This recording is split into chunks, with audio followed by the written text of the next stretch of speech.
Phil and Ryan, listen up, presented by Dempsey's and Sportsland. Ryan, we just witnessed Maryland like we thought. We told them, but they did not believe us, huh? Like we thought Maryland came away with a victory against UConn. And if I understand, this is the first ever time. What a time to be a UMD student, huh? Hint, hint. Um, Maryland beats the UConn Huskies for the first time in program history. And I'm not too sure if I have to say anything else about that. I will send it over right on to you because that's really all I have to say.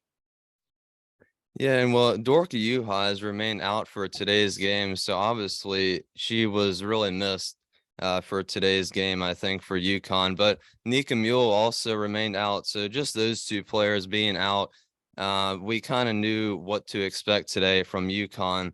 And Ines Betancourt making her first career start, and I really liked how Ines came out. It didn't really look like she was nervous. She wasn't intimidated.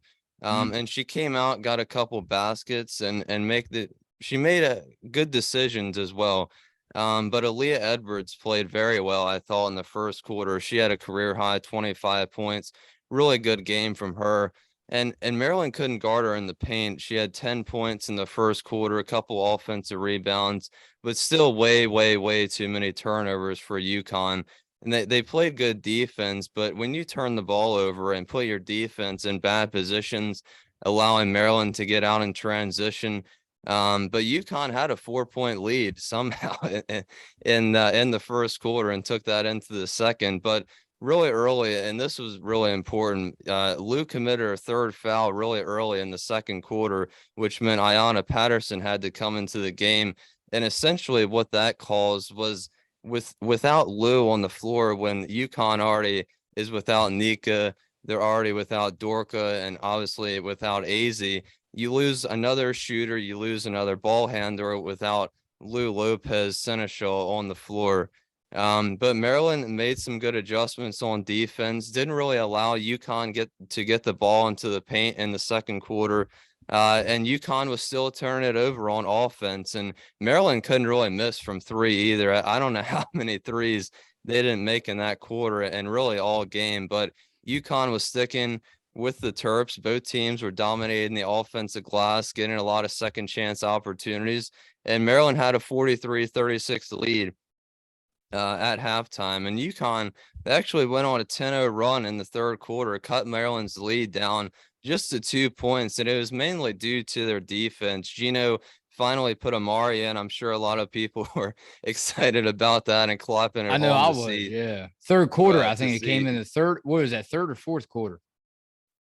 Amari came in the third quarter. Third, yeah. Yeah, and I like the impact she had defensively. Aaliyah continued to dominate down low.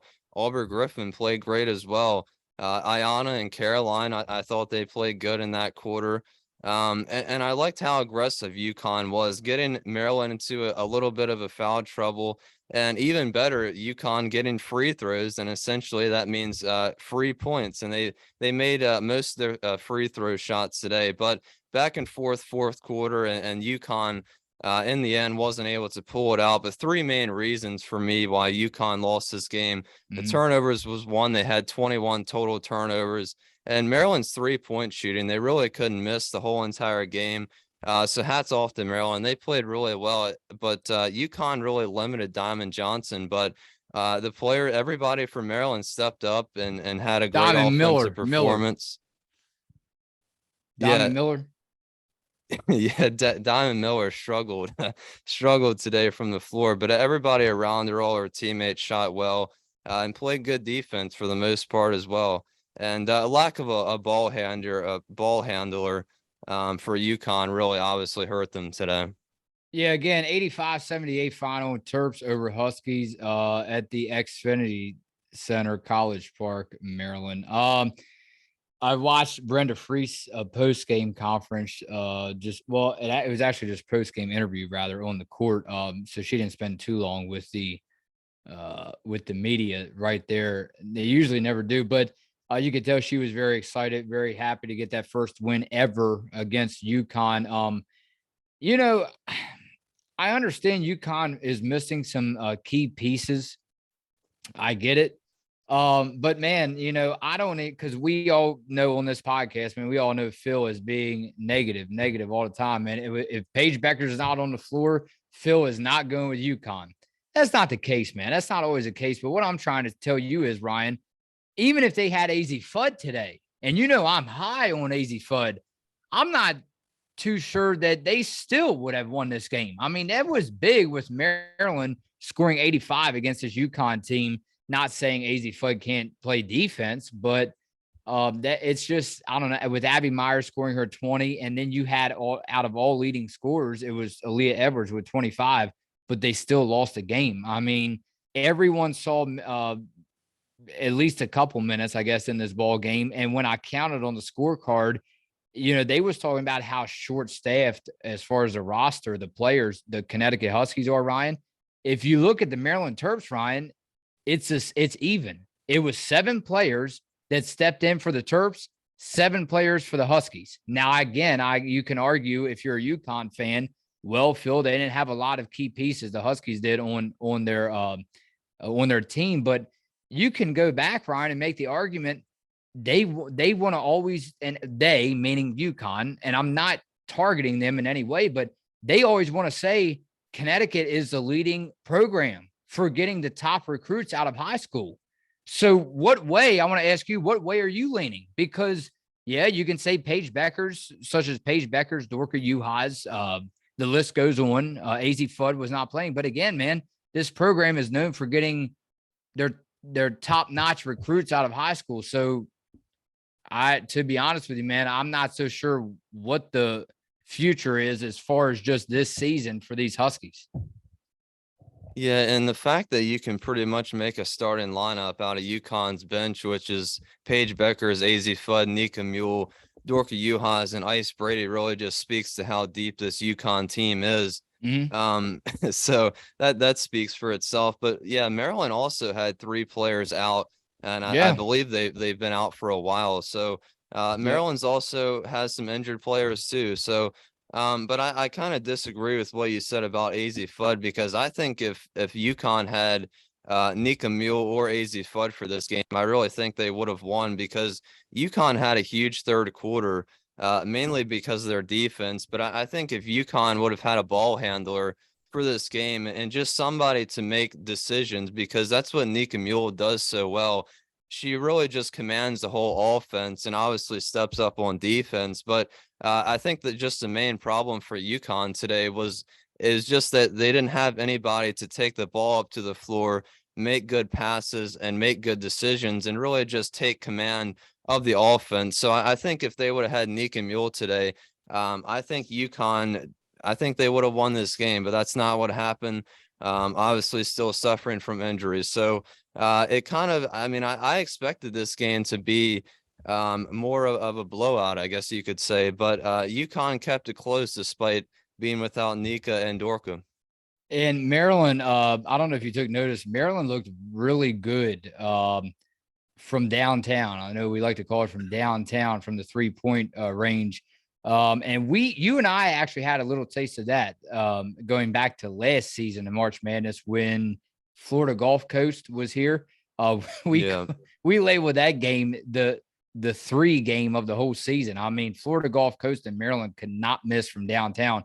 But again, I think you saw where and I could see where you're coming from as far as Dorka Juhas and AZ Fudd limiting the 3-point shots. But Maryland, man, they looked very good from downtown, and the Huskies, that may have been the difference. The Huskies may have not. And again, those were speaking on behalf of the 3-point shots that I saw today. And only speaking of the third and fourth quarters, I did not catch the first and the second.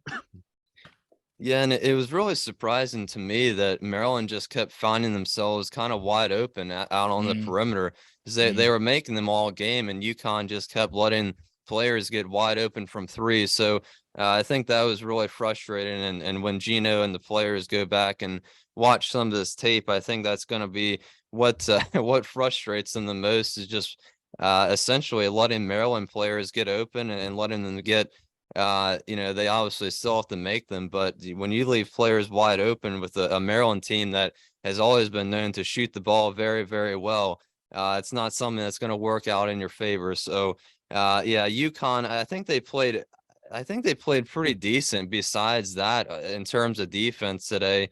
But I really liked how Amari DeBerry came in and played defense, but just wasn't enough, unfortunately.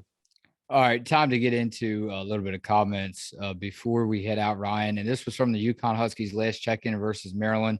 We'll start out with Paul Samora goes, do not like thinking this far ahead because we have a long way to go this season, but I hope that next year, AZ Page, Nico, Leah, Caroline, and Aubrey and supporting cast can have a healthy full season together other than normal bumps and bruises. Would be a shame not to see this team play at full strength before they graduate or leave early. And man, that he brings up a good point, because can you imagine you and I sitting back hyping this team up like we should be? You know, we wear the jackets, wear the hats, even though we don't have them on today. Well, you do. You have the hat on. But with that said, yeah, I never thought about that. And I know nobody that I can think, even if you're not a UConn Huskies fan, nobody wants to sit back and think, man, what could have been, especially when some of these great players can never put on a UConn jersey ever again. Yeah, that is a really good point, and it would be a shame because, like I said before, you can make a starting lineup out of the players that are injured right now for UConn. But I just think, we were looking forward all off season to the three-headed monster or the trio of players, which would have been Paige Beckers, AZ Fudd, and Caroline Ducharme, and also Nika Mule as well, and really just those three players. And Caroline Ducharme, Lou Lopez coming off the bench probably, and Dork and Aaliyah down low. So it's just a shame. It really is to see all this talented or all this talent just kind of wasted for this season. But there's really not much you can do about injuries. You can't control them, but yeah, it is definitely really frustrating. But hopefully for next season, they get everybody back healthy, and hopefully we can see everybody fully recover. And like you said, despite the couple of bruises we're most likely to see next season, hopefully everybody can stay relatively healthy, and hopefully that means good things for UConn. Alan Lee, this was an interesting one because I didn't know we had any viewers, Ryan, from Maryland, but now we do. We found out Alan Lee goes to Phil shows his true colors. I believe that no matter what players are on the floor, we beat Maryland 10 out of 10 times. And I live in Maryland. I'll come back with some more info in a bit. I wonder if he was at the game. Yeah, he might have been. Well, let's change that number to 9 out of 10 times because they suffered their first loss to Maryland in program history today. But yeah, just not enough players. I think just losing Nick and Mule and not really having a lot of time to kind of prepare for Maryland, I think is what did it today. I think they were kind of expecting Dorka Juhas to go, so I was really disappointed to not see her on the court today. But Aubrey Griffin has been playing excellent despite Dorka being out. But just for Aubrey to come off the bench and Dorka to be starting would be huge for this team. But yeah, not having Nika today really just put a detriment into their passing offense. Randy Wagner seems Phil has jumped the ship. Perhaps it will soon be the Rye show. Ryan, you don't have to say anything now out of my respect, but boy, oh boy, do we have a lot of people in store for a big surprise from me. But yeah, just for now, they think that you're taking over. But boy, like I said, some big surprises coming this way, but nobody has to know about it right now. Well, I mean, I don't know about all of that, but yeah, You're I left don't have a speechless, it comment. seems I like. don't have a comment. All right, you don't have one. No, that's good. Michael Lawson, UConn 61, Maryland 58. They will find a way to win this one. They have to play zone to keep players out of foul trouble. Edwards and Griffin will get ball to break the press. It's time to bring a couple of walk on the team to get through this one or this season. I'm sorry. So yeah, it's interesting because, and I'm not just saying this team or this sport, but perhaps any league. And I find it interesting. A lot of times, man, and I see a trend on, especially on this podcast, Ryan, when you predict, usually when we get actual straight up predictions, usually the team, which would be UConn in this case, loses. All right. But if you're for sure 100%, yeah, Connecticut is going in and they will win this one for sure. Like I said, usually when you say that they will win, they lose, and it's the other way around. When you think that they lose, they'll surprise you and they'll come out on top. Yeah, and And I that's think been a that's trend. Not only before you go, that's been a trend not only this season, Ryan, but even last year because you saw it. yeah, and that's the way I think with a lot of teams. It kind of gets in your head sometimes, but Mm-hmm.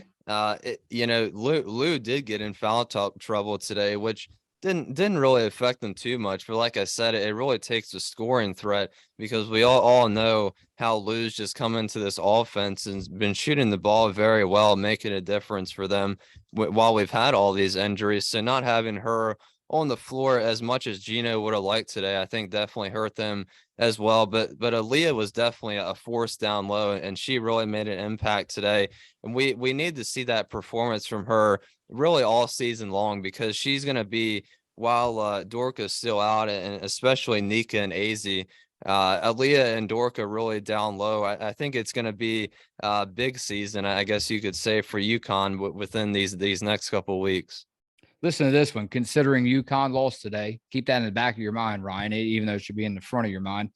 343 for ARC 1 goes. You said it's not a, and I quote, it's not a good sign that UConn allowed Princeton to come back, end quote. Is it really a big surprise that after losing their floor leader, Nika, the team looked disjointed? I give them credit for gutting out the win. Yeah, and I mean that's essentially what happened today because Nika wasn't on the floor, and we saw not really in the first quarter, but just as the game went on, we saw Right. how just kind of life without Nika Mule is, and it doesn't. That was, in It's other words, that was hmm. Princeton. This is Maryland.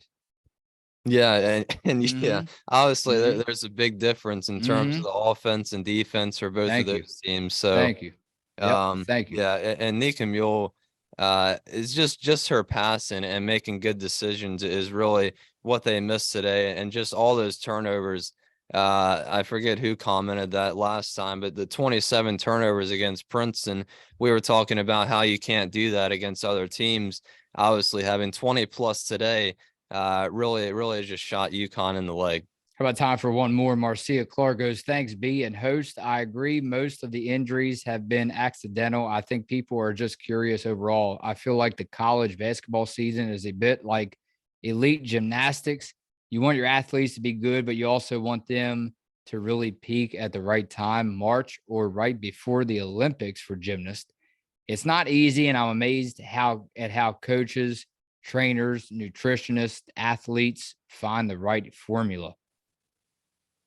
Yeah, I mean, I think it's just unlucky and unfortunate all at the same time because really Anika got hurt because of I think she got hit on the in the head area, and when she was coming to the ground, I think Aaliyah Edwards kind of knocked into her head as she was going up for the rebound, and kind of the same way as AZ Fudge, she was getting ready for a shot, and Aaliyah Edwards got pushed into AZ's knee. So it's really just been a series of unfortunate events for UConn so far this season. But like you said, I mean, hopefully everybody or the majority of players get healthy by towards the end of the season, kind of like we saw last year for the Big East tournament going into the March Madness.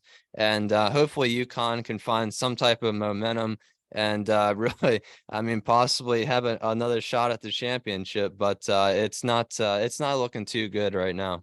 No, it's not. Well, like they said, they've been through this before, early 90s, early 2000s, when star players such as like Sue Bird went down. So we just had to see how they will respond. I'm not counting them out whatsoever. Not yet, as far as UConn goes. But Ryan, yeah, it's just you have to believe it's very different. And I'm not going to criticize the size, even though I have before, but it's just something about this team, man, where it's just is very tough.